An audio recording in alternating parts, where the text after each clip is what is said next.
चुनावी चकल्लस के प्रायोजक हैं।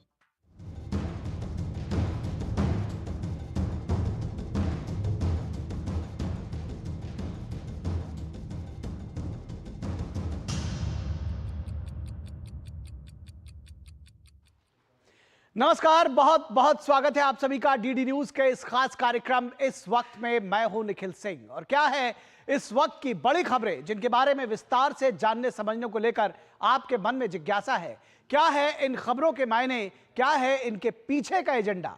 राजनीतिक दलों का जोरदार प्रचार अभियान जारी है। मिशन 2024 की जीत के लिए अपने अपने दावे हैं। जीत का रास्ता यूपी से होकर जाता है, इसलिए यहां पर जो चुनाव प्रचार है वो तेजी पकड़ रखी है उसने। इसके साथ ही साथ हम बात करेंगे कि आखिर जो जीत के दावे हैं उसका आधार क्या है और किस बिना पर जो राजनीतिक दल हैं वो 4 चरणों के चुनाव के बाद अपनी जीत के दावे कर रहे हैं। वहीं दिल्ली की सियासत की बात करेंगे और स्वाति मालीवाल के साथ बदसलूकी का मामला भी होगा सामने, इस पर भी करेंगे विस्तार से चर्चा। होंगे कई अहम सवाल और जवाब, लेकिन सबसे पहले इस वक्त की हेडलाइंस। सत्ता के संग्राम में आज महाराष्ट्र के रण में उतरे प्रधानमंत्री नरेंद्र मोदी। अमित शाह, जेपी नड्डा ने पश्चिम बंगाल के हुगली में भरी हुंकार। राजनाथ सिंह, हेमंत बिस्वा शर्मा और योगी आदित्यनाथ समेत तमाम बीजेपी नेताओं ने भी कसी कमर।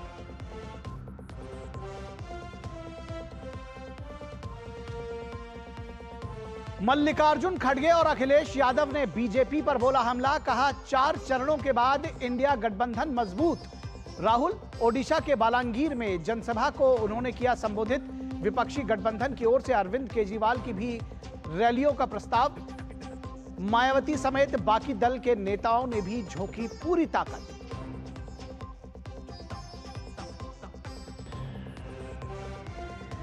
सर्वाधिक सीटों वाले उत्तर प्रदेश में सभी पार्टियों ने लगाया दम। बीजेपी को भरोसा, यूपी में पार्टी का शानदार प्रदर्शन। 370 सीटें जीतने के दावे को करेगा सच। अखिलेश यादव ने पीडीए को बताया हथियार, तो राहुल गांधी और प्रियंका गांधी का रायबरेली अमेठी पर जोर। लोगों ने कहा परसेप्शन पर नहीं, हकीकत वाला चुनाव है ये।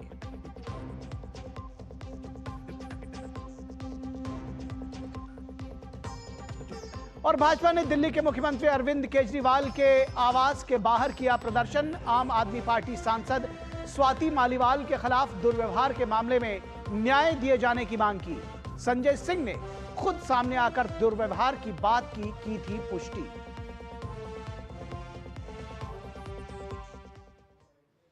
तो इस वक्त में सबसे पहले बात करेंगे आखिरी 3 चरणों के लिए जो चुनाव प्रचार जोर पर है उसकी बात करेंगे। किस तरह से राजनीतिक दलों ने अपनी पूरी ताकत इन बाकी बचे 3 चरणों के लिए झोंक दी है। जोरदार प्रचार जारी है। पूरा अभियान जो राजनीतिक दल हैं वो लगातार लगा रहे हैं। अंतिम 3 चरणों के लिए प्रचार की सरगर्मियां बड़ी हो गई हैं। राजनीतिक दलों का जोरदार प्रचार अभियान जारी है। अंतिम चरणों के लिए पूरा जोर लगाया है। पीएम मोदी की आज महाराष्ट्र के डिंडोरी और कल्याण में रैलियां और मुंबई में उनका शाम को रोड शो भी होगा। केंद्रीय गृह मंत्री अमित शाह पश्चिम बंगाल और ओडिशा में चुनाव प्रचार कर रहे हैं। तो अमित शाह का पश्चिम बंगाल और ओडिशा में चुनाव प्रचार है, तो जेपी नड्डा ओडिशा, बिहार और बंगाल में धुआंधार चुनाव प्रचार में जुटे हुए हैं।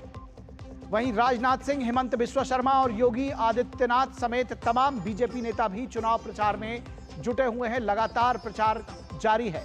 बात करें दूसरे पक्ष की तो कांग्रेस अध्यक्ष मल्लिकार्जुन खड़गे और अखिलेश यादव ने लखनऊ में एक संयुक्त प्रेस कॉन्फ्रेंस की। इस प्रेस कॉन्फ्रेंस में मल्लिकार्जुन खड़गे ने कहा कि यह संविधान और लोकतंत्र बचाने का चुनाव है, ये 2 विचारधाराओं के बीच का चुनाव है। उन्होंने इंडिया गठबंधन की जीत के दावे किए। वहीं अखिलेश यादव ने भी इंडिया गठबंधन की जीत का दावा किया। कहा विपक्षी गठबंधन जीतेगा। 4 चरणों के बाद उन्होंने यह दावा किया। खड़गे की अमेठी और रायबरेली में भी जनसभाएं हैं। राहुल गांधी की ओडिशा के बोलांगीर में एक मोटरसाइकिल रैली का कार्यक्रम है। वहीं आरजेडी नेता तेजस्वी यादव अपने प्रचार के दौरान बेरोजगारी का मुद्दा उठा रहे हैं। राजनीतिक दलों का जोरदार प्रचार अभियान जारी है। अंतिम 3 चरणों के लिए जो सरगर्मियां हैं वो बढ़ गई हैं। और केंद्रीय गृह मंत्री और भाजपा के वरिष्ठ नेता अमित शाह ने जनता के बीच में जाकर ये कहा है। उन्होंने अपनी जनसभाओं में कहा कि उन्हें जनता तो को तय करना है कि घोटालेबाजों को के हाथ में देश सौंपना चाहते हैं या फिर देश सेवक नरेंद्र मोदी के हाथों में। एक और 12 लाख करोड़ के घपले घोटाले भ्रष्टाचार करने वाला ये इंडी अलायंस है, और दूसरी ओर सीएम और पीएम रहते हुए 23 साल तक जिस पर 25 पैसे का भी आरोप नहीं लगा, ऐसे नरेंद्र मोदी। तो कांग्रेस अध्यक्ष मल्लिकार्जुन खड़गे का कहना है कि यह चुनाव लोकतंत्र और संविधान को बचाने का चुनाव है। एक प्रेस कॉन्फ्रेंस की उन्होंने लखनऊ में अखिलेश यादव के साथ, क्या कहा आइए आपको सुनाते हैं। 2024 का चुनाव देश का सबसे बड़े महत्वपूर्ण चुनाव है। ये चुनाव देश के लोकतंत्र को बचाने का, संविधान को बचाने का ये चुनाव है। वहीं समाजवादी पार्टी के मुखिया अखिलेश यादव ने कहा कि भाजपा का रथ धंस गया है, ये रथ थम गया है और 4 जून को बदलाव आएगा और इंडिया गठबंधन की सरकार बनेगी, ये उन्होंने दावा किया। भारतीय जनता पार्टी का रथ फंस नहीं गया है, धंस गया है, और इसीलिए उनकी भाषा बदली है। जो उन्हें अपने काम पर वोट मांगना था, वो अपनी भाषणों में भाषा बदल दी है। इसलिए नकारात्मक राजनीति का समय खत्म हो गया है। देश की जनता बदलाव चाहती है, वो बदलाव 4 जून को आने वाला है। इंडिया गठबंधन की सरकार बनेगी। और इस पूरी खबर पर बातचीत करने के लिए मुंबई चलेंगे, हमारे साथ शिशिर सेलार जुड़ेंगे और उससे पहले लखनऊ का रुख करेंगे जहां विकास सिंह हमारे संवाददाता हमारे साथ जुड़े हुए हैं। विकास, लखनऊ के इर्द गिर्द जो है यानी कहा जाए उत्तर प्रदेश के इर्द गिर्द जो राजनीति ज्यादा तेज हो रही है और जैसा कि कहा जाता है कि जो दिल्ली का रास्ता है वो लखनऊ होकर जाता है। आज लखनऊ में इंडिया गठबंधन के 2 शीर्ष नेता वहां पर दिखे, जीत के दावे किए। किस तरह से प्रदेश की जनता इसको ले रही है और किस तरह से चुनाव प्रचार चल रहा है, क्या जानकारी देंगे आप? बिल्कुल निखिल, उत्तर प्रदेश में 5वें चरण में चुनाव अवध में आ गया है, बुंदेलखंड में आ गया है, तो राजनीति बिल्कुल अपने चरम पे है। राजनीतिक पारा हाई है यहाँ पर। और कांग्रेस के जो अध्यक्ष ने जो बात कही है कि जो अस्तित्व की बात कही है, सबसे बड़ी बात है निखिल की अस्तित्व की लड़ाई तो कांग्रेस के लिए स्वयं ही है।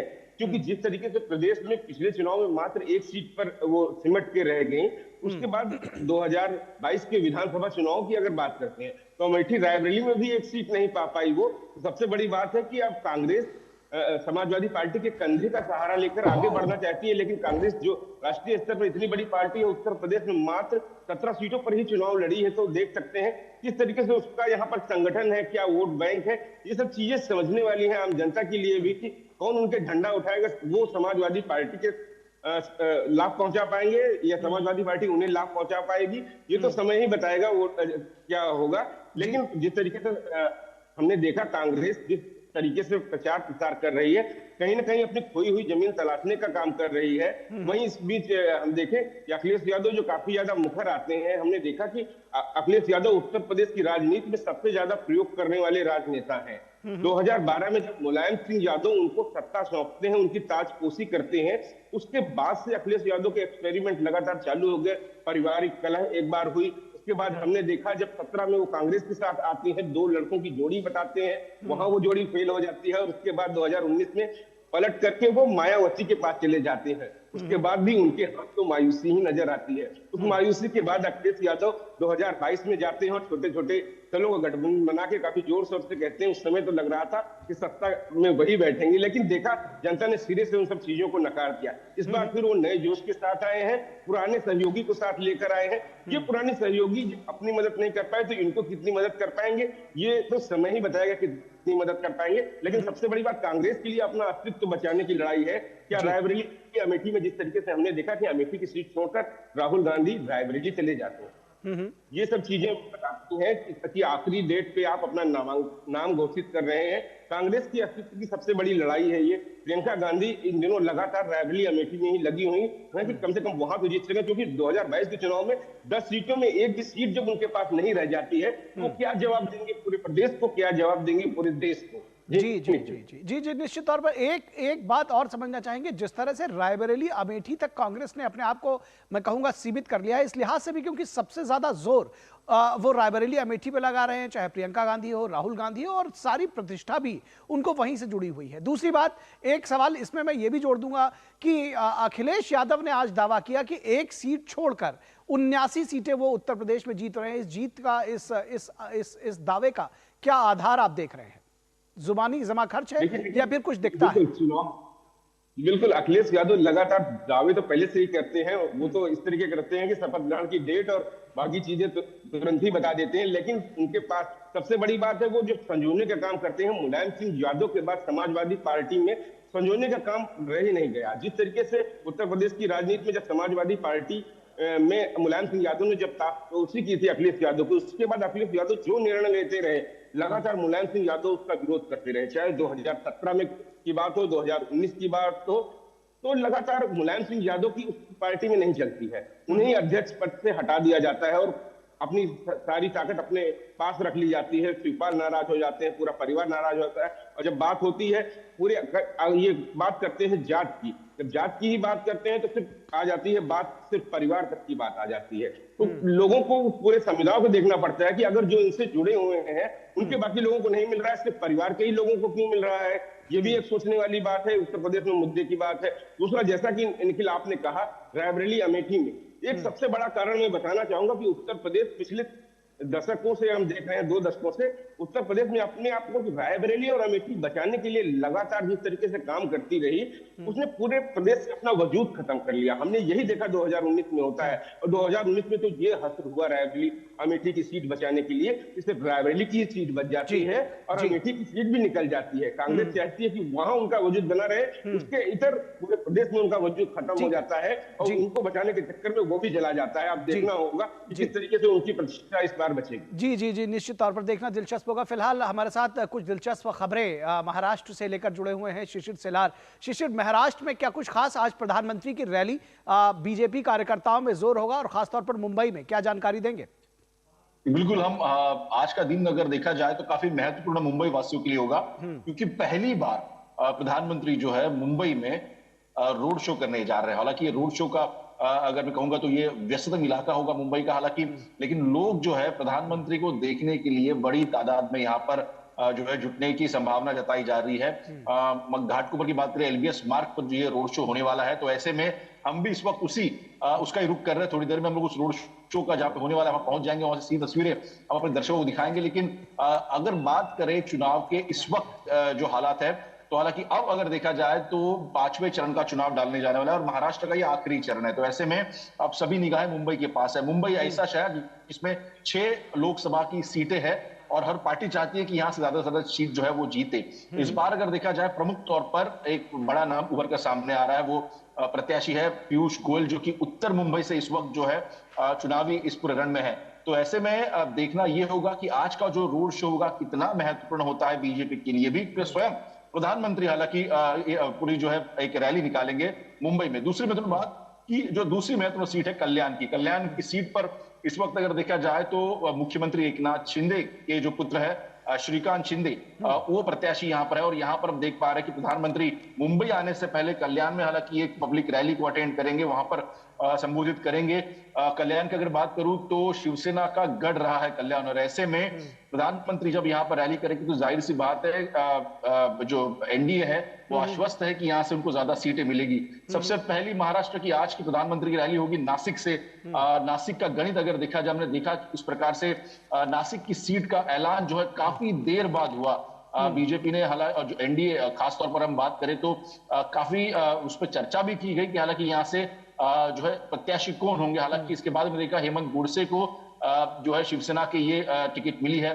तो ऐसे में वहां पर अगर हम बात करें एनसीपी यानी अजित पवार पार्टी, शिवसेना यानी एकनाथ शिंदे और बीजेपी तीनों मिलकर जो है ताकत लगा रहे हैं नासिक के सीट के लिए। तो ऐसे में आज के प्रधानमंत्री का दौरा अगर देखा जाए तो नासिक, कल्याण और बाद में देर रात को मुंबई में प्रधानमंत्री आएंगे और रोड शो जो मुंबई में आयोजित किया गया उसमें सम्मिलित होंगे। तो ऐसे में हालांकि आखिरी चरण है और इसीलिए हम देख पा रहे हैं कि इस वक्त अगर चुनावी पारा खास तौर पर महाराष्ट्र में देखें और मुंबई में देखें तो काफी गर्म है। जी जी जी बिल्कुल। अगर हम विपक्ष की भी बात कर लें और ये समझने की कोशिश करें किस तरह से उद्धव ठाकरे, शरद पवार और कांग्रेस के लोग किस तरह से इस लड़ाई को और जीवंत बनाने की कोशिश कर रहे हैं, क्योंकि उनको लगता है और हर तरफ ये बात होती है कि महाराष्ट्र में कुछ गेन करने की कोशिश में जरूर रहेंगे ये विपक्षी दल। बिल्कुल, इस वक्त अगर बात करें खासतौर पर अगर विपक्ष की बात करते हैं तो विपक्ष भी जो है, विपक्ष के बड़े स्टार कैंपेनर्स मुंबई आ चुके हैं इससे पहले। फिर चाहे प्रेस कॉन्फ्रेंस हो, सलमान खुर्शीद की प्रेस कॉन्फ्रेंस, कांग्रेस के नेता उनकी कल प्रेस कॉन्फ्रेंस मुंबई में हुई। साथ ही साथ जो बाकी नेतागण हैं वो भी मुंबई, और साथ ही साथ जो मुंबई का सटा हुआ सबर्बन इलाका है यहाँ पर उन्होंने जो है प्रेस कॉन्फ्रेंस की, रैलीज की है। लेकिन इस वक्त मैं एक महत्वपूर्ण बात बताना चाहूंगा कि इस बार अगर देखा जाए तो जैसे ही महाविकास आघाड़ी ने मुंबई के सीटों के बंटवारे की बात की तो ऐसे में कई सारे स्वर उसमें उठे थे कि सीटों का बंटवारा आखिर किस प्रकार से हो। ऐसे में शिवसेना चाहती थी कि ज्यादा से ज्यादा मुंबई की सीटें उनके पास रहे, और अमूमन हम देखा जिस प्रकार से बंटवारा हुआ है जिसमें शिवसेना को जो है ज्यादा सीटें मिली है, कांग्रेस को हालांकि कम सीटें मिली है, एनसीपी जो है मुंबई में नहीं लड़ रही है। तो ये जो गणित है हालांकि उस पर भी काफी जद्दोजहद महाविकास आघाड़ी में हुई थी, और ये भी कहा जा रहा था कि शिवसेना जो है ज्यादा से ज्यादा सीटें महाविकास आघाड़ी की, खासतौर पर मुंबई की, अपने पास रखने में कामयाब रही है। हालांकि अब इस वक्त चुनौती अगर देखी जाए विपक्ष और साथ ही साथ इंडिया अलायंस और महाविकास आघाड़ी की बात करें और साथ ही साथ एनडीए की, तो ऐसे में मुंबई के अगर 6 सीटों की बात करें तो सीधी टक्कर होगी। उद्धव ठाकरे को जो सीधी टक्कर देनी होगी शिवसेना के साथ, मतलब एकनाथ शिंदे के साथ, और साथ ही साथ बीजेपी के साथ भी। चूंकि यहां पर अगर देखा जाए तो जैसे मैंने कहा कि पीयूष गोयल इस वक्त उत्तर मुंबई से चुनावी अखाड़े जी जी निश्चित तौर पर वकील जो है जिन्होंने 26/11 का केस हो, उज्जवल निकम भी जो है इस वक्त जो चुनावी रण में है। जी जी जी जी जी बिल्कुल। और सबसे खास बात है कि चाहे वो शरद पवार हो या फिर उद्धव ठाकरे हो, इनके लिए अपना अपना वजूद बचाना और ये बताना कि हम ही असली है, हमारा ही जो दल है, जो हमारा ही जो गुट है वही असली है, ये भी बताने के लिए जनता के बीच में उनको काफी चैलेंजेस फेस करने पड़ेंगे और ये उनकी राजनीतिक अस्तित्व के लिए भी एक बड़ा सवाल हो सकता है। फिलहाल इस तमाम बातचीत के लिए आपका और विकास, आप दोनों लोगों का बहुत बहुत शुक्रिया हमारे साथ जुड़ने के लिए। और यहां रुकेंगे एक छोटे से ब्रेक के लिए, और ब्रेक के बाद जब वापस लौटेंगे तो बात करेंगे मिशन 2024 की कि जीत के लिए अपने अपने दावे, इन दावों के क्या है मायने। रुकेंगे एक ब्रेक के लिए, कहीं मत जाइएगा, जल्द हाजिर होंगे। किसानों को जारी रहेगी 6,000 रुपए की सम्मान निधि, यह है मोदी की गारंटी।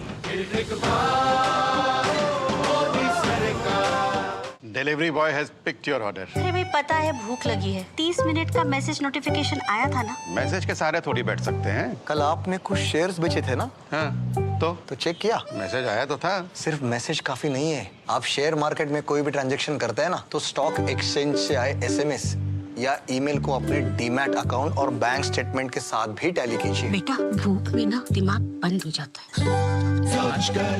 समझकर इन्वेस्ट कर। बात जब पीढ़ियों के लिए बनने वाले घर की हो तो जिम्मेदारी बड़ी हो जाती है। गैलेंट समझता है ये जिम्मेदारी। अब डबल एम रिब्स के साथ गैलेंट एडवांस TMT रीबार, निर्माण का रियल हीरो। कस्टमर से जरूरी क्या है बेटा? अरे पापा, मोदी जी सारे ग्रुप में वोटिंग के लिए मैसेज कर रहा हूँ। बेटा कल छुट्टी है, कस्टमर ज्यादा आएंगे और तुम दुकान से बिल्कुल बाहर मत जाना, समझे? वाह पापा वाह, जिस आदमी ने हमारे लिए अपना घर परिवार सब छोड़ दिया उसके लिए हम 20 मिनट नहीं ले सकते। ये डिजिटल ना होता तो आज भी रोज सुबह बैंक जाना पड़ता, तब टाइम नहीं लगता। बोलो पापा। बारी बारी चलेंगे, वोट डालने। कमल का बटन दबाएं, भाजपा को जिताएं। स्वागत है आपका ब्रेक के बाद, और अब चर्चा करेंगे मिशन 2024 की, क्योंकि जीत के अपने अपने दावे दोनों ही पक्ष, चाहे वो इंडिया गठबंधन हो, विपक्षी गठबंधन हो, या फिर जो एनडीए के लोग हैं वो अपनी तरफ से कर रहे हैं, बीजेपी के लोग कर रहे हैं। बीजेपी नेता और केंद्रीय गृह मंत्री अमित शाह का ये साफ तौर पर दावा है। वो कहते हैं कि चौथे चरण तक मोदी सरकार ने बहुमत का आंकड़ा पार कर लिया है। वहीं कांग्रेस अध्यक्ष मल्लिकार्जुन खड़गे और अखिलेश यादव ने लखनऊ में एक संयुक्त प्रेस कॉन्फ्रेंस की। केजरीवाल को भी इसमें आना था लेकिन वो नहीं आए और इस प्रेस कॉन्फ्रेंस में दोनों ने विपक्षी गठबंधन के सरकार बनने का दावा किया है। दोनों ने इंडी गठबंधन की सरकार बनने का दावा किया है। कहा है कि इंडिया गठबंधन की सरकार बनेगी, विपक्षी गठबंधन सरकार बनाएगी। ये दोनों ही नेताओं ने यह दावा किया। बीजेपी को 370 सीट के नारे को मजबूती उत्तर प्रदेश से मिलती है लेकिन अखिलेश यादव उसको सिर्फ 1 सीट दे रहे हैं। तो क्या अखिलेश का पीडीए फॉर्मूला पीएम मोदी के ABCD फैक्टर को प्रभावित करेगा? यह बड़ा सवाल है। जानकारों के मुताबिक परसेप्शन बनाने और जमीनी हकीकत में बड़ा अंतर है जिसे इंडिया गठबंधन नजरअंदाज कर रहा है। इंडिया गठबंधन इस परसेप्शन और जमीनी हकीकत का जो अंतर है उसको नजरअंदाज कर रहा है, यह कहना है जानकारों का। अब तक पीएम मोदी ने 85 बड़ी रैलियां की हैं, दर्जनों रोड शो किए हैं, 10 साल का रिपोर्ट कार्ड जनता के सामने बार बार पेश किया है। जाति, धर्म, क्षेत्र और अल्पसंख्यकों के नाम पर वोट मांगे जा रहे हैं। टीवी बहस में लाभार्थी वर्ग की चर्चा गायब है। ये बात समझने की है, लाभार्थी वर्ग की बात कर रहे हैं। पीएम मोदी का ABCD फैक्टर जाति और मजहब के परसेप्शन से दूर है। ABCD फैक्टर आज आम लोगों के जीवन में बदलाव लाने पर केंद्रित रहा है। आम लोगों के जीवन में बदलाव क्या कुछ हकीकत रहा है? पिछले 10 वर्षों में करोड़ों लोगों के जीवन में बदलाव आया है। परसेप्शन की सियासत को पूरी तरह से ये नकारता है। जो बदलाव है वो परसेप्शन को दूर करता है और बताता है कि एक्चुअल में क्या चेंज हुआ है। इस दौर में करोड़ों लोगों को आम जीवन में सुलभ बनाने की दर्जनों सुविधाएं मिली हैं। योजनाओं के जरिए करोड़ों लोगों को घर, बिजली, शौचालय, गैस सिलेंडर, बैंक अकाउंट जैसी मूलभूत सुविधाएं मिली हैं। करोड़ों लोगों को 19 करोड़ से ज्यादा लाभार्थी हैं इसके। सबका साथ सबका विकास एक जमीनी हकीकत है जिसे महिला मतदाताओं ने मुखरता से सामने रखा है, बार बार उसको सामने लेकर आई हैं।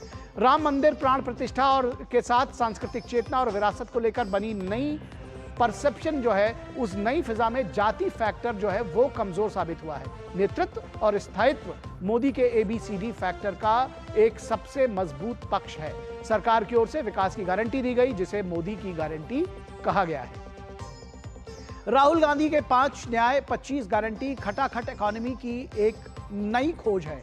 खटाखट रातों रात बदलाव आएगा इकोनॉमी में, यह कहना है राहुल गांधी का, लेकिन जनता में इसकी क्रेडिबिलिटी की जांच होना बाकी है कि कितना क्रेडिबल है ये।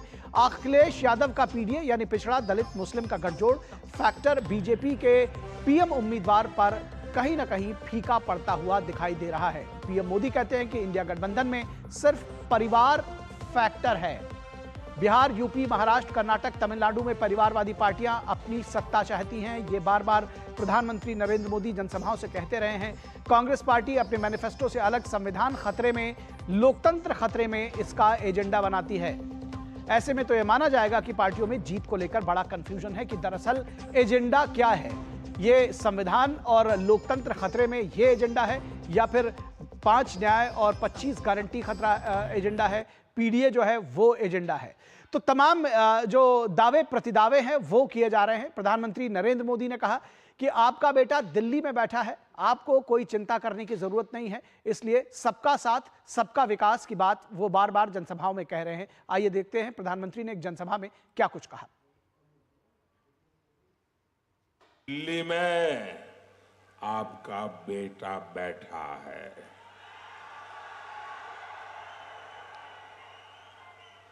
अब आपके इलाज की चिंता ये आपका बेटा करेगा। आपको 1 पाई का खर्चा नहीं होगा, इलाज मैं करवाऊंगा। हर गरीब का सपना होता है उसके पास पक्का घर हो। अगर आपका बेटा दिल्ली में बैठा हो और आप झोपड़ी में रहे, आपका बेटा दिल्ली में बैठा हो और आप कच्चे घर में रहे, इस बेटे को मंजूर नहीं है। मैं हर गरीब परिवार को पक्का घर देना चाहता हूं। अब तक 4 करोड़ परिवारों को पक्के घर दे चुका हूं और तीसरे टर्म में आऊंगा। जो बच गए हैं ना, उनको भी पक्का घर दे के रहूंगा। ये मोदी की गारंटी है। 7-8 साल पहले तक यहां करीब 2 लाख घर ऐसे थे जहां बिजली नहीं थी। मोदी ने अब उनके जीवन से अंधेरा दूर किया है, उनका घर रोशन किया है। मुफ्त राशन की योजना से भी यहां लाखों परिवारों को फायदा पहुंच रहा है।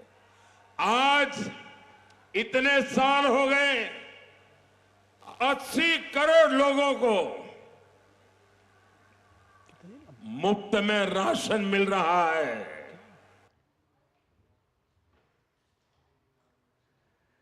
तो ये थी प्रधानमंत्री की बात, जिन्होंने अपनी सरकार के जो दावे थे और जिस तरह से वो लोगों तक पहुंच रहे हैं, उनकी योजनाएं, उसकी बात की। वहीं कांग्रेस नेता राहुल गांधी का कहना है कि ये विचारधारा की लड़ाई है और ये चुनाव बड़ा एक अंतर लेकर आएगा। अगर बीजेपी जीतती है तो संविधान खत्म कर देगी। चुनाव 2024 ये लड़ाई 2 विचारधाराओं के बीच में तो है, मगर पहली बार किसी राजनीतिक दल ने देश को बताया है कि अगर वो चुनाव जीतेंगे तो वो इस संविधान को, कॉन्स्टिट्यूशन को खत्म कर देंगे, नष्ट कर देंगे। ये जो संविधान है, इसी ने हिंदुस्तान के गरीब लोगों को, पिछड़ों को, दलितों को, आदिवासियों को, माइनॉरिटीज को, किसानों को, मजदूरों को जो भी दिया है, इसने दिया है। तो इस पूरे विषय पर विस्तार से चर्चा करेंगे। हमारे साथ खास मेहमान जुड़ेंगे और इस चर्चा को आगे बढ़ाएंगे, लेकिन रुकेंगे एक छोटे से ब्रेक के लिए। आप कहीं मत जाइएगा, बहुत जल्द हाजिर होंगे। बेटा कहता है, पापा बीमा ले लिया होता तो आज हो जाता ऑपरेशन। अब हमें कौन बीमा देगा 70 के बाद? तुम लोगों ने सुना नहीं, 70 साल से ऊपर के सभी वरिष्ठ नागरिकों को 5 लाख तक का इलाज मुफ्त में मिल गया। समझो, बस वोट के दिन पोलिंग बूथ पे जाओ और कमल का बटन दबाओ, मोदी को फिर से लाओ। कमल का बटन दबाएं, भाजपा को जिताएं।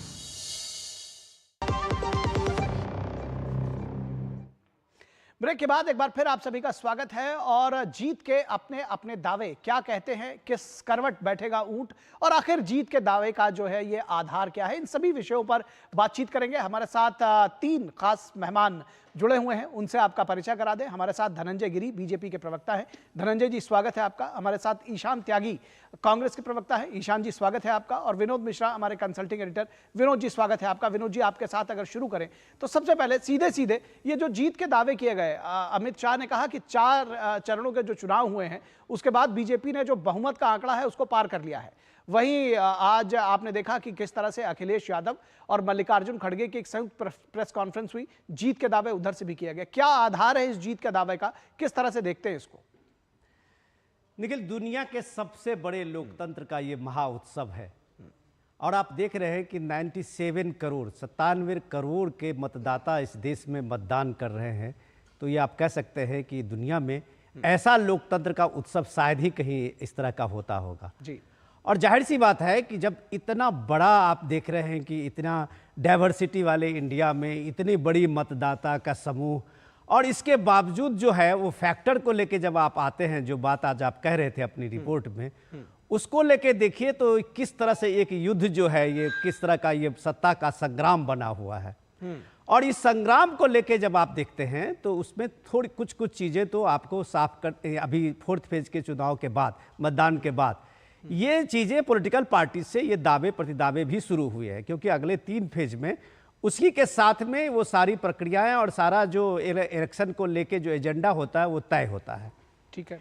तो अगर आप 4 फेज के चुनाव के बाद बीजेपी के नेता और गृह मंत्री अमित शाह को ये कल का दावा जो है उनका कि बीजेपी ने खुद का जो है बहुमत का आंकड़ा पार कर लिया है, ये एक बड़ा दावा है कि बीजेपी ने लगभग 380 सीटें पे मुझे लगता है कि चुनाव हुए हैं, उसमें बीजेपी ने बहुमत का आंकड़ा पार कर लिया है। और उसी तरह जब आज का जो एक प्रेस कॉन्फ्रेंस आप देखते हैं, जो इंडिया गठबंधन का प्रेस कॉन्फ्रेंस था, जिसमें आप अपनी रिपोर्ट में बता रहे थे कि अरविंद केजरीवाल को भी आना था, शायद वो नहीं आए, तो अखिलेश यादव और मल्लिकार्जुन खड़गे पार्टी अध्यक्ष का वो प्रेस कॉन्फ्रेंस हुआ, उनको भी एक दावा करना था। तो उन्होंने दावा किया, मल्लिकार्जुन खड़गे कहते हैं कि बीजेपी 200 से ज़्यादा सीटें नहीं जीत पाएगी। और उनसे अलग आगे बढ़ के अखिलेश यादव कहते हैं यूपी में तो कम से कम एक क्योटो छोड़ के बाकी 79 सीटें, क्योटो कहते हैं जी। हाँ, वो काशी कहने में शायद उनको दिक्कत है तो क्योटो ही बोलते हैं। तो क्योटो को छोड़ के बाकी जो 79 सीटें हैं वो इंडिया गठबंधन जीत रही है। अब दिक्कत तो पहला सवाल ये है कि मल्लिकार्जुन खड़गे कांग्रेस को कितने सीटें मिल रही है इसकी भविष्यवाणी नहीं करते हैं, और ना ही अखिलेश यादव ये बताते हैं वो अपने कितने सीटें लेके आ रहे हैं। सबसे इंपॉर्टेंट ये है कि इतने बड़े देश में आखिर मुद्दा क्या चल रहा है, नेतृत्व क्या है, इस बड़े देश में सरकार बनाने के लिए लोगों की आकांक्षाएं क्या है। ये अगर आप इस चीज को अगर समझेंगे तो थोड़ी सी चीजें क्लियर होगी। क्या ये देश में जो जाति के नाम पे वोट पड़ रहे हैं, वोट बैंक के नाम पे, मजहब के नाम पे वोट पड़ रहे हैं, या फिर इस देश में संविधान खतरे में है, ये लोकतंत्र खतरे में है, इस एजेंडा के कारण वोट पड़ रहे हैं, या फिर प्राइम मिनिस्टर मोदी का वो ABCD फैक्टर का ये जादू है। इस संभावनाओं को अगर आप तलाशेंगे तो जब आप दिखा रहे थे कि ABCD फैक्टर जाति की कोई भी इस तरह के गठजोड़ और जाति के किसी भी तरह के जो ये संभावना है उसको कैसे खारिज करता है। आज अगर इस देश में 10 साल का जो प्राइम मिनिस्टर मोदी अभी रिपोर्ट कार्ड बता रहे थे अपना, और उसमें अगर वो बताते हैं कि इस देश में अगर 19 करोड़ से ज़्यादा लाभार्थी हैं और वो लाभार्थी कहीं ना कहीं उनके जिंदगी में एक बड़ा बदलाव प्राइम मिनिस्टर मोदी के गरीब कल्याण और जन कल्याण से सामने में आया है, तो जाहिर सी बात है कि वो एक वर्ग है जिसकी चर्चा शायद टीवी बहस में नहीं होती है। सबसे बड़ा इंपॉर्टेंट चीज ये है कि जब ये देश ने पिछले 10 साल का एक्सपीरियंस देखा है एक मजबूत नेतृत्व का और एक स्टेबिलिटी का, तो इसका जो इम्पैक्ट है वो भी ABCD फैक्टर में आता है। ठीक है, इसका जवाब ले लेते हैं। ईशांत शर्मा जी, अगर आपसे इसको समझना चाहें और ये जानना चाहें, जब हम कहते हैं कि परसेप्शन और हकीकत की जो सियासत है, बीजेपी की तरफ से भी ये दावा है और ये प्रधानमंत्री भी कहते रहे बार बार कि भाई जो 10 सालों में काम किया है, जो एक लाभार्थी वर्ग बना है, वो साफ दिखता है। जो 4 करोड़ मकान बनाए हैं वो दिखता है, जो नल से जल गया है वो दिखता है, जो सिलेंडर मिले हैं, बहुत सारी योजनाएं हैं जिसकी वो बात करते हैं, वो कहते हैं वो सारी चीजें दिखता है। आप कह रहे हैं कि हम खटाखट इकोनॉमी लाएंगे, लोग क्यों विश्वास करेंगे? किस तरह से, किस आधार पर यह जीत का दावा है? फिर निखिल जी, देखिए, सबसे पहली बात तो ये है कि मैं आपको बधाई देना चाहूंगा कि आपने बड़ी सार्थक बहस इस पे चालू की, क्योंकि अभी तक जितना भी प्रचार भारतीय जनता पार्टी का रहा है और प्रधानमंत्री जी का रहा है वो पूरा झूठ पे रहा है। अच्छी बात है कि आप सार्थक मुद्दों पे बात कर रहे हैं और सार्थक मुद्दों पे ही चुनाव होने चाहिए, पहली बात तो ये है। दूसरी बात देखिए, यहाँ पे ये है कि अभी तक हमारी जो गारंटियां हैं वो स्पष्ट हैं। भारतीय जनता पार्टी ने जिसमें 13 दिन में मैनिफेस्टो बनाया, उनकी 30 मार्च को गठित हुई थी मैनिफेस्टो कमेटी और उसके बाद 13 दिन बाद उनका मैनिफेस्टो लॉन्च हो गया था। तो ये बात करते हैं 2047 की हमारे पास प्लान है, लेकिन उसके बाद 13 दिन में सिर्फ ये मैनिफेस्टो बना देते हैं 2024 के लिए।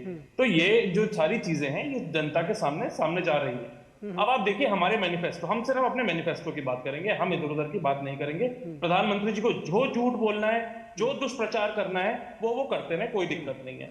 हम बात कर रहे हैं, देखिए, सबसे आपने बोला कि मूल मुद्दों पर चुनाव होना चाहिए।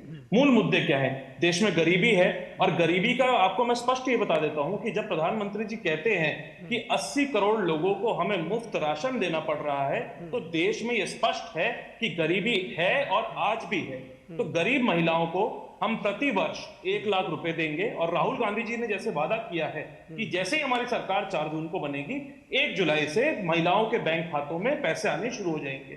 दूसरी बात, हमने युवाओं की बात की। भारतीय जनता पार्टी ने पिछले 10 साल में युवाओं को क्या किया? 45 साल में सबसे ज्यादा बेरोजगारी हमारे देश में हुई।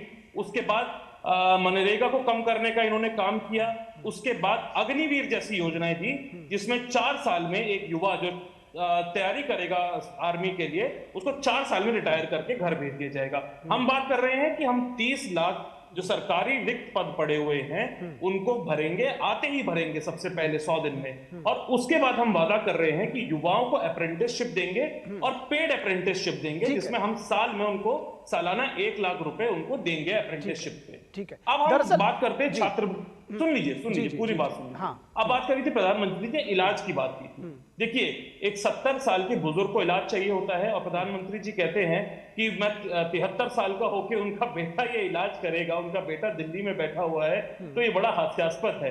और 5 लाख का इलाज भारतीय जनता पार्टी दे रही है। और आप हमारा मैनिफेस्टो पढ़ लीजिएगा, हम जो इलाज दे रहे हैं, हम 25 लाख रुपए तक की बीमारी का इलाज, मुफ्त इलाज हम दे रहे हैं। हाँ। तो ये सारे मुद्दे जनता में जाके स्टिक कर रहे हैं और जनता इसीलिए 4 फेज का आप देख लीजिएगा, पूरा आकलन देख लीजिए, जितने भी राजनीतिक विश्लेषक कर रहे हैं या जितनी भी इंडिपेंडेंट ऑर्गेनाइजेशन कर रही हैं, वो सारी यही बोल रही हैं कि भारतीय जनता पार्टी दक्षिण में साफ और उत्तर में हाफ होने वाली है।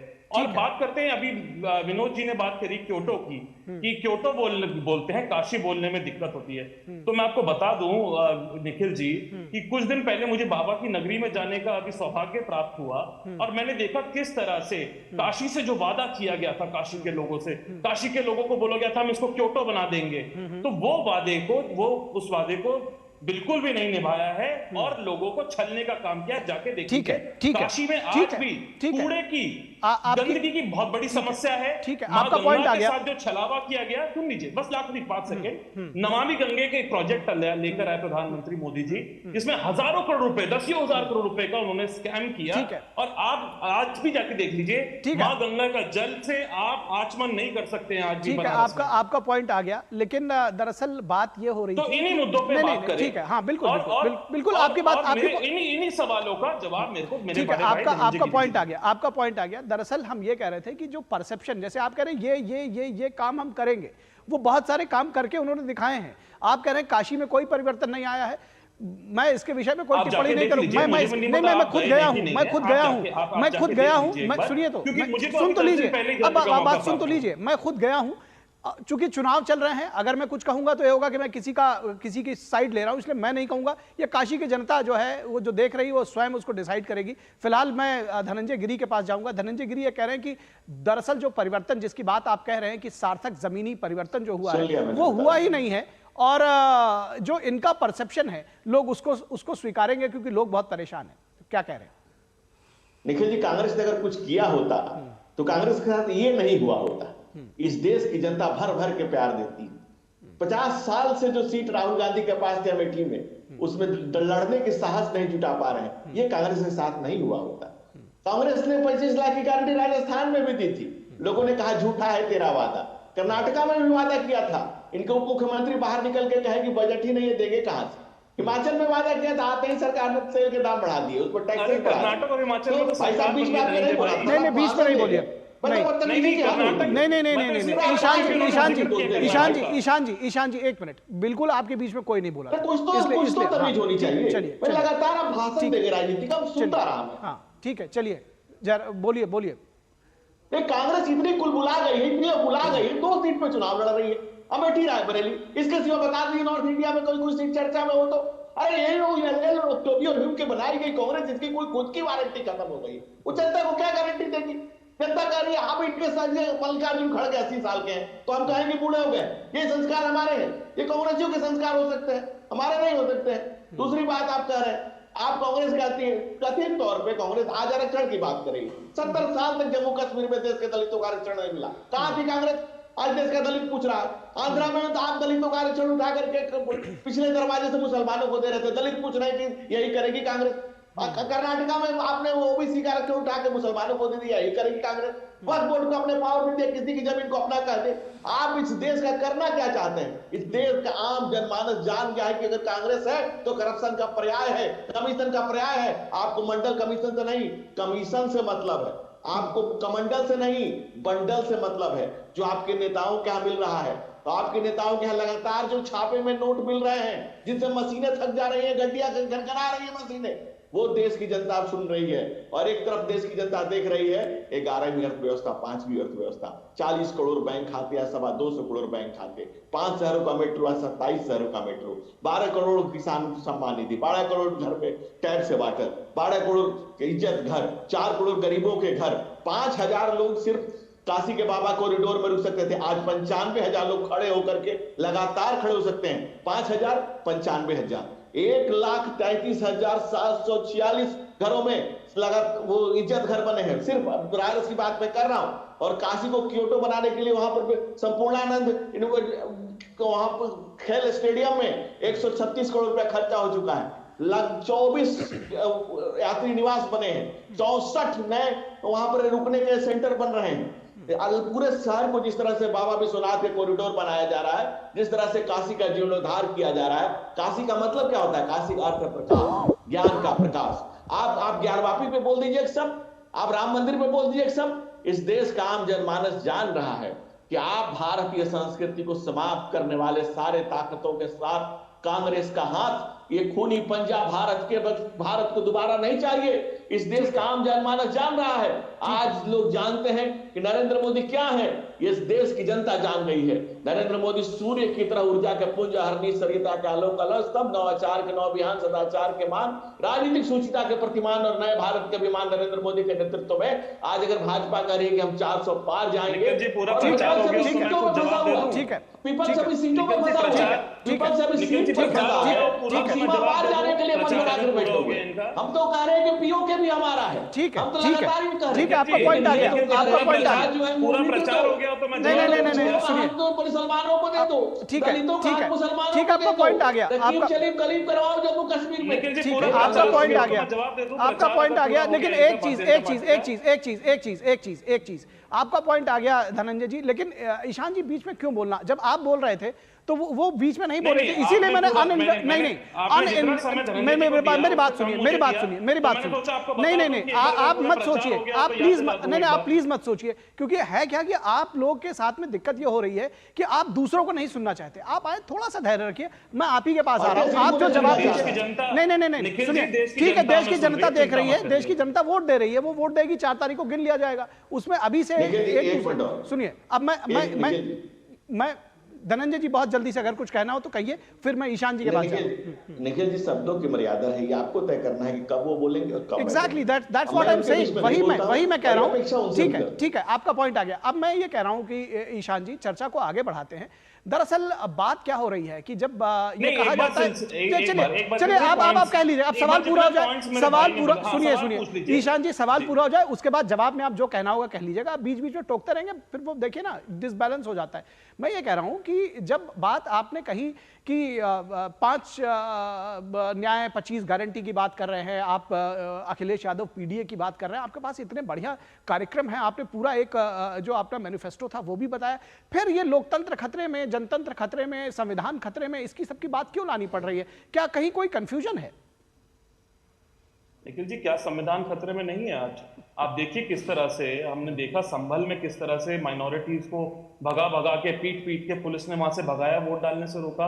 और हर फेज में इस तरह की कई वीडियोस आ रही हैं। कल भी एक वीडियो हमने देखी, परसों भी हमने एक वीडियो देखी जिस दिन चुनाव था। तो प्रशासन का प्रयोग करके लोगों को वोट डालने से रोका जा रहा है, क्योंकि उनको पता है भारतीय जनता पार्टी को कि इस बार जो वोट डालने लोग निकल रहे हैं वो वोट डालने भारतीय जनता पार्टी को नहीं निकल रहे, वो इंडिया गठबंधन को वोट डालने निकल रहे हैं। तो संविधान तो खतरे में है ही।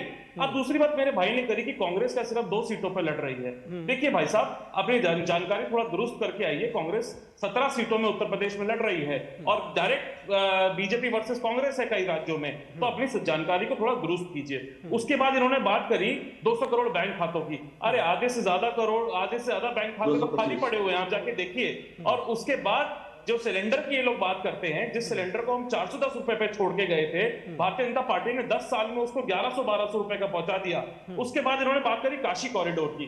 देखिए काशी कॉरिडोर में मैं भी गया था निखिल जी, काशी कॉरिडोर में भगवान के छोटे छोटे मंदिर थे और उन मंदिरों को तोड़वाने का काम भारतीय जनता पार्टी ने किया है। अगर मंदिरों को तोड़वाने का काम भारत के इतिहास में किसी ने किया है तो वो या तो औरंगजेब ने किया है या भारतीय जनता पार्टी की सरकार ने किया है। आप बात करी थी, इन्होंने वादा किए थे, मैं इनके वादों पे सवाल पूछता हूं। इन्होंने वादे किए थे कि 100 स्मार्ट सिटी बनेगी पूरे देश में और 7 या 9 स्मार्ट सिटियों को आवंटित किया था। उत्तर प्रदेश में सिलेक्ट किया गया था कि 100 स्मार्ट सिटियां बनाएंगे। तो उन 100 स्मार्ट सिटियों में क्या किया? इन्होंने सिर्फ वहां पे ले जाके छाते टांग दिए। जितने सरकारी अस्पताल हमारी सरकार ने बनाए थे, जितने सरकारी स्कूल हमारी सरकार ने बनाए थे उन सबको रंगने पोतने का काम कर दिया। सिर्फ लीपा पोती का काम जवाब ले लेते हैं, पार्टी जानती है, वो धरातल पे काम करना ठीक है, जवाब ले लेते हैं। धनंजय गिरी, धनंजय 5 सेकंड, आखिरी 10 सेकंड निखिल जी, देखिए जिस तरह से 4 चरण के चुनाव हो चुके हैं, वो भाव भंगिमा में प्रधानमंत्री जी की दिख रहा है। वो उड़ीसा में जाके पूछते हैं कि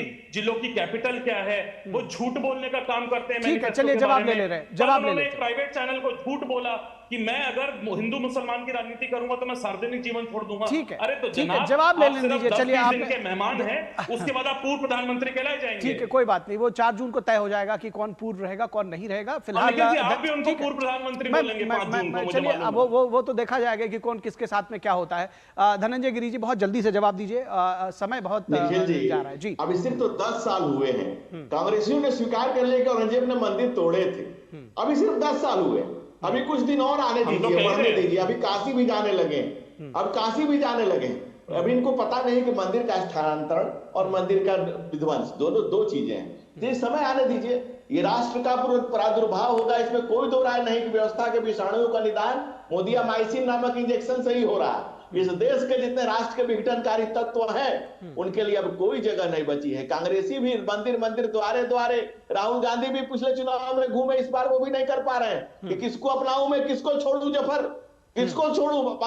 वोट का तुष्टीकरण करके राजनीति में जो रोटियां कांग्रेस सेकती रही है, जिन लोगों को इसके साथ कांग्रेस का गठजोड़ रहा है, ये खूनी पंजा जी 10 साल की रिपोर्ट कार्ड पे कोई बात नहीं कर पाएंगे। दिक्कत हो रही है कांग्रेस को, और कुलबुलाहट देख लीजिए, बिना बोले रहा नहीं जा रहा है, सच सुना नहीं जा रहा है। हम तो गहरे से गहरे घातक से घातक आतंकवाद को लेकर के बैठे हैं। आप जितना आरोप लगाओ हम सुनने को तैयार हैं, लेकिन आप सुनने की धनंजय भाई एक छोटा सा सवाल ले लीजिए, आप जवाब दे दीजिएगा। बहुत छोटा सा सवाल ले लीजिए, आप जवाब दे दीजिएगा उसका। आप बता दीजिए, क्या बाबर ने मंदिर तोड़ा के मस्जिद बनाया था कि नहीं बनाया था? ज्ञान वापी औरंगजेब ने तोड़वाया था। चलिए, अब मैं विनोद मिश्रा जी को लाऊंगा। नहीं, मैं चाहूंगा आप दोनों प्रवक्ता हमारे सम्मानित प्रवक्ता है, आप दोनों लोगों ने अपनी अपनी बातें कही हैं, उसी बात को रिपीट करने से कोई फायदा नहीं है, उसी बात को रिपीट करने से फायदा नहीं। विनोद मिश्रा जी, आपके पास आते हैं। ये जो जीत के दावे हैं, मैं फिर उसी सवाल पर लौट कर आता हूं, जिसको शायद हमारे दोनों प्रवक्ताओं ने बहुत ज्यादा ढंग से उसको एड्रेस करने की कोशिश नहीं की। मैं ये चाहूंगा कि ये जो जीत के दावे हैं, कितने हकीकत है, कितना फसाना है, कैसे इसको समझेंगे? निखिल, मैंने सुना, दोनों प्रवक्ताओं का सुना, और कम से कम ये सुन ले थोड़ा धैर्य से, तो मुझे लगेगा कि हम लोग सार्थक एक बहस के साथ में इन लोगों का सुना है, बहुत जानकारी भी इन लोगों से लिया है। लेकिन सवाल है कि जब आप जो आपका आज का टाइटल था उसमें बहस का, जो हकीकत और परसेप्शन को, उसको लेके कर थोड़ी सी गंभीरता से आप ये विचार करें, तो आज आप रायबरेली की बात अभी धनंजय जी कर रहे थे और ये बता रहे थे कि हम 17 चुनाव लड़ रहे हैं। आप पहले कम से कम ये भी आप आंकड़ा दुरुस्त कर लीजिए कि कांग्रेस अपने इतिहास में सबसे कम सीटों पे इस बार चुनाव लड़ रही है, और इस इतिहास के साथ में अगर आप इसको भी आप जोड़ लीजिए कि रायबरेली, और जो बात धनंजय जी कह रहे थे कि रायबरेली अमेठी आपके लिए कितना एक बड़ा इशू बना है, प्रेस्टीज का इशू बना है, उसको भी आप देख लीजिए कि रायबरेली में के चुनाव में राहुल गांधी आ गए हैं ठीक चुनाव से 10-20 दिन पहले, और उसमें अगर जिस तरह का उनका अभी चुनाव प्रचार है, उस प्रचार में अगर आप देखेंगे, तो 1 मिनट मैं पूरी बात कर लूं, तो उसमें आप अगर देख रहे हैं तो सीधे सीधे वो परिवार का इमोशनल कार्ड देते हैं, और उसमें वो एल्बम दिखा रहे हैं लोगों को कि राजीव गांधी से क्या सरोकार था, इंदिरा गांधी का, फिरोज गांधी का। मैं दूसरी बात कह रहा हूं, आज जिस तरह से इंडिया गठबंधन की बात कर रहा हूं, आप 1 मिनट विशाल जी आप सुन लीजिएगा, 1 मिनट आप पहले सुन लीजिएगा, 1 मिनट आप पहले आप सुनिए। आपकी बात मैंने बहुत धैर्य से सुना है, और बहुत बाद में आपकी बात हमने सुनी है, आप बहुत धैर्य से सुनिए। अभी तक के 4 फेज के चुनाव में प्राइम मिनिस्टर मोदी ने 85 रैलियां की है, और उस 85 रैलियों के साथ में दर्जनों रोड शो किया है प्राइम मिनिस्टर मोदी ने। और उसके साथ में आप ये देखिए कि आज भी आप मुंबई में देख लीजिए तो वो शिवसेना के शिंदे के जो कैंडिडेट है उसके लिए कर रहे हैं। आप मुझे बता दीजिए कि आपका पूरा इंडिया गठबंधन किस सहयोगी पार्टी के लिए कहां एक रैली की है? जब रैली कांग्रेस की हुई है तब सामने में सिर्फ एक प्रेस कॉन्फ्रेंस दिखा है। आज ही आप लखनऊ में देखिए ना, जहां पे एक प्रेस कॉन्फ्रेंस होने वाला था, उस प्रेस कॉन्फ्रेंस में केजरीवाल भी नहीं गए। तो ये सारी चीजें जमीन पे जो चीजें हैं, ग्राउंड पे जिस तरह का आप चाहे राजनीतिक अभियान हो, चाहे पॉलिटिकल कार्यक्रम हो, ये सिर्फ परसेप्शन से काम नहीं चलता, ये देश के लोगों को पता है। विनोद जी, आपका इस पॉइंट आ बात गया। का हम लोगों को इस चर्चा इंतजार को है। यहीं विराम देंगे, इस चर्चा को यहीं विराम देंगे। धनंजय जी आपका, ईशान जी आपका, विनोद जी आपका बहुत शुक्रिया हमारे साथ जुड़ने के लिए, इस चर्चा में जुड़ने के लिए। यहां रुकेंगे एक छोटे से ब्रेक के लिए। ब्रेक के बाद जब वापस लौटेंगे तो चर्चा करेंगे स्वाति मालीवाल के पूर्व पति ने इस मामले में बात कही है। आप स्वाति मालीवाल के ऊपर जो दुर्व्यवहार हुआ है वो पूरा मामला सुर्खियों में छाया हुआ है। क्या है ये मामला और किस तरह से ये राजनीति को प्रभावित कर रहा है? रुकेंगे एक ब्रेक के लिए। 3 करोड़ बहनों को लखपति दीदी बनाएंगे, ये है मोदी की गारंटी।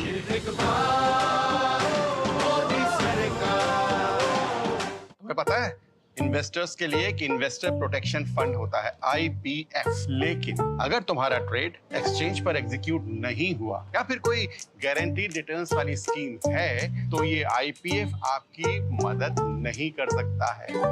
और अगर आपका ब्रोकर ही डिफॉल्टर बन जाए तो फिर IPF आपको कॉम्पेंसेशन दिला सकता है। कहां से सीखा? NSE की साइट पर। सोचकर समझकर इन्वेस्ट कर। बात जब पीढ़ियों के लिए बनने वाले घर की हो तो जिम्मेदारी बड़ी हो जाती है। गैलेंट समझता है ये जिम्मेदारी। अब डबल M रिब्स के साथ गैलेंट एडवांस TMT रीबार, निर्माण का रियल हीरो। ब्रेक के बाद एक बार फिर आप सभी का स्वागत है और अब बात करेंगे स्वाति मालीवाल के साथ बदसलूकी का मामला किस तरह से सुर्खियों में छाया हुआ है। राज्यसभा सांसद और आम आदमी पार्टी के नेता स्वाति मालीवाल के साथ अभद्रता के मामले ने तूल पकड़ लिया है, राजनीतिक तूल इसने पकड़ लिया है। स्वाति मालीवाल के साथ अभद्रता को लेकर बीजेपी के महिला कार्यकर्ताओं ने दिल्ली में CM हाउस पर जोरदार प्रदर्शन किया है। स्वाति के पूर्व पति नवीन जयहिंद ने संजय सिंह पर, आम आदमी पार्टी के नेता संजय सिंह पर एक्टिंग करने का आरोप लगाया। नवीन जयहिंद ने कहा कि स्वाति की जान को खतरा है। 2 दिन पहले स्वाति मालीवाल ने दिल्ली पुलिस से CM हाउस में उनके साथ मारपीट की शिकायत की थी। स्वाति मालीवाल ने वहां से 112 पर कॉल किया था और इस पर कॉल करके स्वाति मालीवाल ने आरोप लगाया कि केजरीवाल के कहने पर उनके सचिव विभव कुमार ने उनके साथ मारपीट की है। 36 घंटे बाद आम आदमी पार्टी के नेता संजय सिंह सामने आते हैं और वो मानते हैं कि स्वाति मालीवाल के साथ CM हाउस में अभद्रता की गई थी। दिल्ली महिला आयोग के अध्यक्ष के रूप में स्वाति मालीवाल काफी सुर्खियों में रही हैं और उन्होंने काफी नाम भी कमाया है। खुद केजरीवाल लेडी सिंघम और रानी झांसी की उपाधि से स्वाति मालीवाल को नवाज चुके हैं। उनको लेडी सिंघम कहा करते थे, लेकिन स्वाति मालीवाल के साथ अभद्रता के मामले में कई आशंकाओं को इसने जन्म दिया है। और स्वाति मालीवाल के पूर्व पति और आम आदमी पार्टी के पूर्व नेता नवीन जयहिंद क्या कुछ कहते हैं, आइए सुन लेते हैं। दिल्ली में घटना हुई है। दिल्ली CM हाउस जो आप बोलते हो ये गटर हाउस है, पहली बात तो ये। और ये घटना बहुत ही खतरनाक घटना है, बहुत बड़ा एक स्कैंडल है। इसमें मुख्यमंत्री अरविंद केजरीवाल के ऊपर भी FIR होनी चाहिए क्योंकि उसके घर में हुई है और जिसने भी ये की है उसकी औकात नहीं है ये घटना करने की और उसकी जान को खतरा है, स्वाति की जान को, क्योंकि उसको डराया धमकाया गया है, वरना कोई ऐसे फोन नहीं करेगा पुलिस को, थाने में से वापस नहीं आओगा। अभी भी उसकी आवाज दबाई जा रही है, चुप किया जा रहा है। और आम आदमी पार्टी के नेता संजय सिंह ने क्या कहा इस पूरे प्रकरण को, आइए आपको सुनाते हैं। स्वाति मालीवाल जी के साथ बहुत बदतमीजी की, अभद्रता की। इस पूरे मामले की जानकारी 112 नंबर पे कॉल करके स्वाति मालीवाल जी ने पुलिस को दी। इस घटना की जितनी निंदा की जाए कम है। अरविंद केजरीवाल जी ने पूरी घटना को संज्ञान में लिया है और इस पूरे मामले में सख्त कार्रवाई करने को कहा है। और दिल्ली बीजेपी के अध्यक्ष वीरेंद्र सचदेवा ने दिल्ली में सुरक्षा व्यवस्था पर सवाल उठाया। उन्होंने कहा कि अगर आम आदमी पार्टी के नेता सुरक्षित नहीं है तो आम जनता का क्या होगा। देखिए क्या कहा उन्होंने। दिल्ली की ये बहनें एक बहन के सम्मान की लड़ाई लड़ने यहाँ आई हैं। स्वाति मालीवाल जो दिल्ली महिला आयोग की अध्यक्ष रही हैं, लगातार महिलाओं की सुरक्षा की बात करती रही हैं। अगर वो ही सुरक्षित नहीं है और वो भी मुख्यमंत्री आवास के अंदर, तो आप दिल्ली की हालत समझ सकते हैं। और दिल्ली के मुख्यमंत्री मुंह में दही जमा के बैठे हुए हैं। हाथों में चूड़ियां पहनी हुई हैं। उनके सांसद संजय सिंह इस बात को स्वीकार कर रहे हैं कि हाँ, मुख्यमंत्री आवास के अंदर एक महिला के साथ अभद्रता हुई है। तो कितना समय चाहिए आपको कार्रवाई करवाने के लिए? क्यों पुलिस में शिकायत दर्ज नहीं करवाते अरविंद केजरीवाल? इस खेल में बड़ा खेल छुपा हुआ है। उस घर के अंदर जो घटनाएं घटी हैं उसके पीछे एक बड़ी साजिश है, जो मुझे लगता है अगर पुलिस भी स्वयं इस जांच को आगे बढ़ाए तो बहुत सारी खुलासे होंगे। और सीधे रुक करेंगे अपने संवाददाता तापस भट्टाचार्य का, जो हमारे साथ इस पूरी खबर पर बातचीत करने के लिए मौजूद है। मुख्यमंत्री आवास के सामने का जो प्रदर्शन हुआ वो भी उन्होंने कवर किया, हमारे साथ जुड़ चुके हैं न्यूज रूम से। तापस, किस तरह से चुनावों के ऐन बीच ये मामला आम आदमी पार्टी की सियासत को, दिल्ली की सियासत को प्रभावित करेगा? बिल्कुल बहुत ज़्यादा करने वाला, क्योंकि आप देखिए ये एक तो चुनाव का मामला है, दूसरा ये है कि ये दिखाता है कि घर के, आपके खुद के घर के अंदर किस तरीके से एक तरह से बवाल चल रहा है। आप देखिए स्वाति मालीवाल और विवेक जो इनके पीएस हैं, ये दोनों बहुत ज़्यादा क्लोज एड माने जाते हैं केजरीवाल के। इनफैक्ट जो इनके पीएस है वो कहा जाता है कि सूत्रों के मुताबिक कि वो उनको राइट हैंड माना जाता है दिल्ली सीएम का। और अगर यही उनकी तरफ से उन्होंने ये जो अभी जो रिपोर्ट आई है कि मिसबिहेव किया है, उन्होंने उनके साथ बदसलूकी की है, तो क्या उन्होंने बदसलूकी खुद से की है या किसी के उकसाने या किसी के कहने पे की है? ये जो है बहुत बड़ी बात निकल के आ रही है। और आपके अंदर के जो लोग हैं वो भी कह रहे हैं कि ये बिना किसी के शय के ये खुद से इतना बड़ा एक जो लिया जाता है वो नहीं हो सकता था। दूसरी चीज ये है कि ये दिखाता है कि क्या आप जो पार्टी है, एक हम लोग डेमोक्रेसी में रहते हैं, डेमोक्रेटिक पार्टी है, क्या वो सच में डेमोक्रेटिक पार्टी है या एक सिंगल एक बंदे का हाथ जी बिल्कुल। तो निश्चित तौर पर ये सवाल उठेंगे और इसका जवाब आम आदमी पार्टी को देना होगा। बहुत शुक्रिया इस तमाम बातचीत के लिए तापस भट्टाचार्य। और यहां से आपको ले चलेंगे महाराष्ट्र के डिंडोरी, जहां पर प्रधानमंत्री नरेंद्र मोदी एक जनसभा को संबोधित कर रहे हैं। जय श्री राम, जय श्री राम। भारत माता की, भारत माता की। आप कल्पना कर सकते हैं कि बजट का इस प्रकार से टुकड़े करना ये कितना खतरनाक विचार है। और आप जानते हैं कांग्रेस के लिए माइनॉरिटी सिर्फ एक ही है, उसका अपना प्रिय वोट बैंक। मुझे याद है उस समय मैं सीएम था और जब ये बात कांग्रेस ने उठाई थी तो मैंने उसका मुख्यमंत्री रहते हुए पुरजोर विरोध किया था। कांग्रेस उस समय चाहती थी कि देश के सारे बजट का 15% सिर्फ मुसलमानों पर खर्च हो। तब भाजपा के जबरदस्त विरोध के बाद ये कामयाब नहीं हो पाए थे। लेकिन अब ये सारे पुराने एजेंडे की उसको लागू करने पर तुले हुए हैं।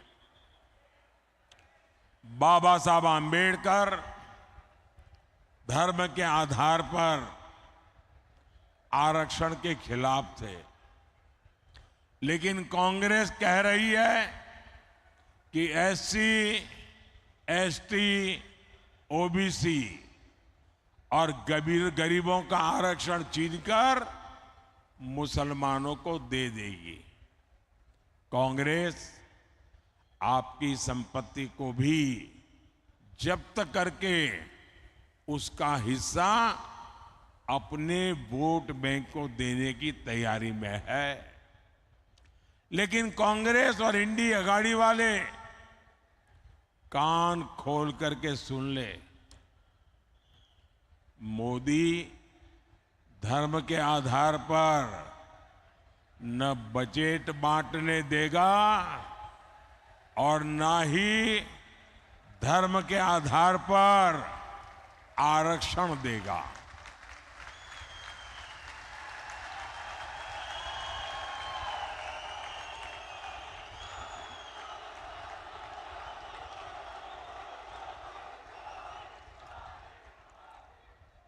वंचितों का जो अधिकार है, वंचितों का जो अधिकार है, मोदी उसका चौकीदार है।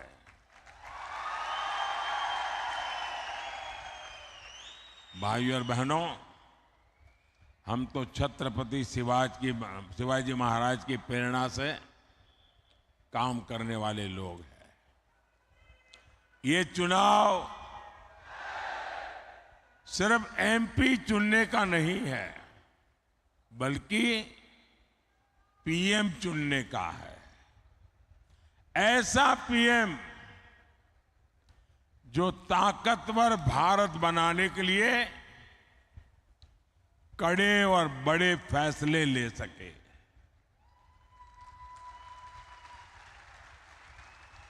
आप देखिए, कोरोना का इतना बड़ा संकट काल आया, भारत ने इसका डटकर मुकाबला किया, कोरोना को हराया। इसमें आरोग्य विभाग में हमारी बहन भारती पवार जी, जो इस विभाग को देखती थी,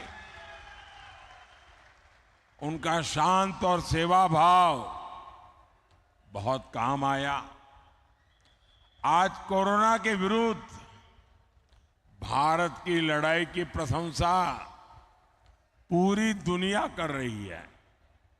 भारती जी के प्रयासों से यहां नासिक जिले के गांवों में करीब 600 आयुष्मान आरोग्य मंदिर बने हैं। यहां दर्जनों जन औषधि केंद्र खुले हैं। इन केंद्रों पर 80% डिस्काउंट पर दवाएं दी जा रही है। इतना ही नहीं, नासिक की 2 लाख से अधिक गर्भवती महिलाओं के खाते में 6-6 हजार रुपया भेजा गया है। सिकल सेल एनीमिया से मुक्ति हो या फिर बच्चों का टीकाकरण, सरकार ने गरीब कल्याण का प्रयास पूरी ईमानदारी से किया है। साथियों, महाराष्ट्र के डिंडोरी से, जहां प्रधानमंत्री नरेंद्र मोदी एक चुनावी जनसभा को इस वक्त संबोधित कर रहे थे। बढ़ेंगे आगे और नजर डालेंगे इस वक्त की तमाम ताजा तरीन सुर्खियों पर।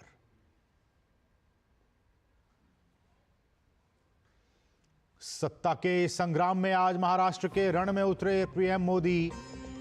डिंडोरी में एक चुनावी जनसभा को किया संबोधित। धर्म के आधार पर बजट के बंटवारे को लेकर इंडी गठबंधन पर साधा निशाना।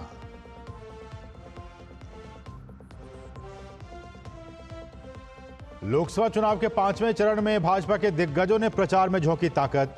पश्चिम बंगाल के हुगली में धारा 370 पर ममता बनर्जी और कांग्रेस के सिंडिकेट को घेरा। मोतिहारी में जेपी नड्डा ने आरजेडी को रिश्वतखोरी, जंगल राज, दलदल वाली पार्टी बताया। महोबा में योगी आदित्यनाथ ने भरी हुंकार।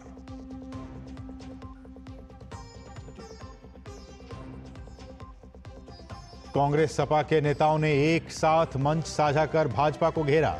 लखनऊ में मल्लिकार्जुन खड़गे और अखिलेश यादव ने की संयुक्त प्रेस वार्ता। का 4 चरणों के बाद इंडिया गठबंधन मजबूत। राहुल गांधी ने ओडिशा के बलांगीर में जनसभा को किया संबोधित। यूपी के रायबरेली में प्रियंका गांधी ने लोगों से कांग्रेस के वायदों की फहरिस्त को गिनाया।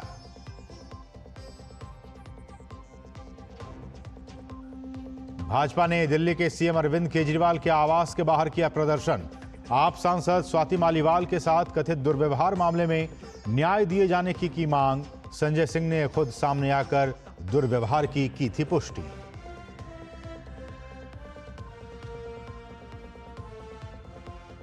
दिल्ली आबकारी नीति मामले में दिल्ली के पूर्व उप मुख्यमंत्री मनीष सिसोदिया को नहीं मिली राहत।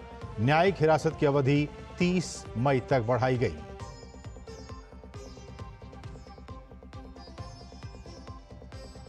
और 2021 में ओलंपिक में गोल्ड जीतने के बाद आज पहली बार घरेलू मैदान में खेलेंगे Neeraj Chopra. Federation cup athletics में भुवनेश्वर के कलिंगा स्टेडियम में होगा यह मुकाबला।